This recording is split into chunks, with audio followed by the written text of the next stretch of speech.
It happened 264 years after the Hijrah, and the stories in Ibn Abi Hatim, al-Bayhaqi, and al-Hakim.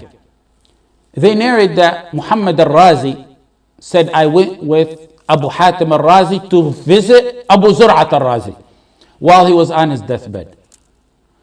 Don't get confused, there's three Razis. Razi is attributed to a town called Al-Ray, and it's outside of Tehran in Iran, where there was many ulama from there. Abu Zur'a and Abu Hatim were cousins.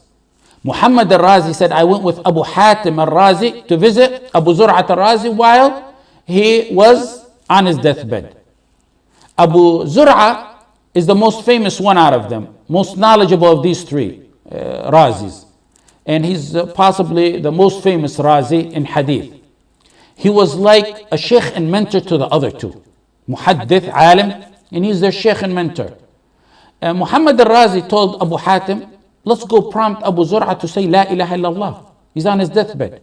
And on their way there, Abu Hatim said, I'm so ashamed to attempt to prompt him to say La ilaha illallah. Why were they ashamed? Why were they ashamed? Because Abu Zur'a, the one dying, is the one who taught them Tawheed and what La ilaha illallah was. But not only that, he sacrificed everything in his life for La ilaha illallah as they see. When they entered upon Abu Zur'a, Muhammad began reciting the hadith that if one says his last words are La ilaha illallah, he will enter Jannah. However, these are imams, these are muhaddithin, these are ulama. These are guys who memorize the hadith. They don't just say the hadith just like that. They mention the hadith, and they don't just say Bukhari, Muslim, Nasa'i, Dawood, Sunan. They mention it and mention the chain before it. And they know that chain more in the hadith like that. We know Al-Fatiha. When Muhammad began to recite the chain, he stuttered and stopped after mentioning the second name in the chain of the hadith. He stopped as if he never heard it or read it before, like he said. His memory blacked out on him after the second man in the hadith. So his friend Abu Hatim began to recite. He took over. When he got to the second man in the chain, the same thing happened to him. His memory blacked out as if he never heard it or read it before, like he himself said. Abu Zur'a gestured them to prop him up. He was dying, but he said, prop me up. He gestured them to do that. He felt some strength, so they propped him up at his request, and he began to recite from the beginning of the chain, name after name, name after name, until he reached whoever breathes his last with the words La ilaha illallah, and he died. Before he even mentioned the last portion of the hadith, dakhala al-jannah, he will enter Jannah.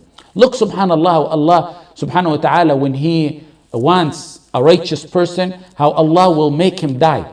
Firm, guided, at the right time, at the precise moments, precise letters. يثبت الله الذين آمنوا بالقول الثابت في الحياة الدنيا وفي الآخرة. Allah subhanahu wa ta'ala wanted to take him so at the precise moment when he finished La ilaha illallah. It's a hadith, he's not saying something wrong. So had he finished دخل الجنة, no problem. But Allah wanted to take him at La ilaha illallah. La ilaha illallah. So the pure word of Tawheed will be the last thing he said before he was able to say even the last portion of the hadith, which is دخل الجنة, he enters Jannah. Note in addition to that how two imams, additional lesson in that story, how two imams were ashamed to instruct their teacher to say La ilaha illallah, as they were basically saying to themselves, the one who taught us La ilaha illallah and what La ilaha illallah is about, and he sacrificed his life for it. Who are we to prompt him there on his deathbed? The high level, the high status that he had. They were ashamed, even though it's a command of the Prophet ﷺ, they did it, but they felt ashamed because who are we to tell a man who lived his life by it? And they still did it, of course, because of the hadith. And it reminds me of a more contemporary story when a man was brought to execution in one of the tyrant governments of today. They brought one of those paid muftis.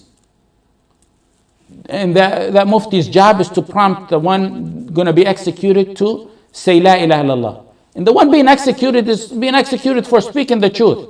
When he prompted him to say La ilaha illallah, the Shaykh turned to him and said, you earn money with La ilaha illallah while we die for La ilaha illallah.